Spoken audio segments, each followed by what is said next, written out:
আজকে আমরা খেলাঘর মুভির প্রসেনজিৎ চ্যাটার্জি সম্পর্কে জানব।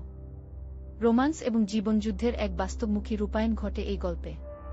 প্রসেনজিৎ চ্যাটার্জি এখানে এক আত্মসম্মানবোধসম্পন্ন কিন্তু সংগ্রামী পুরুষের চরিত্রে ফুটে ওঠেন, যার স্বপ্নের রাজ্য বা খেলাঘর গড়ে তোলার পথ মোটেও সহজ ছিল না। ভাগ্য ও ভাগ্যের নির্মম খেলা তাদের প্রেমের সম্পর্ককে এক কঠিন পরীক্ষার মুখোমুখি দাঁড় করায়। ভুল বোঝাবুঝি, আর্থিক অনটন এবং সামাজিক ব্যবধান তাদের আলাদা করতে চায়।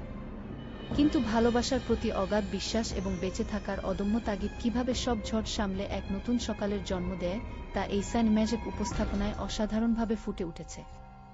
আজকে আমরা খেলাঘর মুভির প্রসেনজিৎ চ্যাটার্জি সম্পর্কে জানব। রোমান্স এবং জীবনযুদ্ধের এক বাস্তবমুখী রূপায়ণ ঘটে এই গল্পে। প্রসেনজিৎ চ্যাটার্জি এখানে এক আত্মসম্মানবোধসম্পন্ন কিন্তু সংগ্রামী পুরুষের চরিত্রে ফুটে ওঠেন, যার স্বপ্নের রাজ্য বা খেলাঘর গড়ে তোলার পথ মোটেও সহজ ছিল না। ভাগ্য ও ভাগ্যের নির্মম খেলা তাদের প্রেমের সম্পর্ককে এক কঠিন পরীক্ষার মুখোমুখি দাঁড় করায়।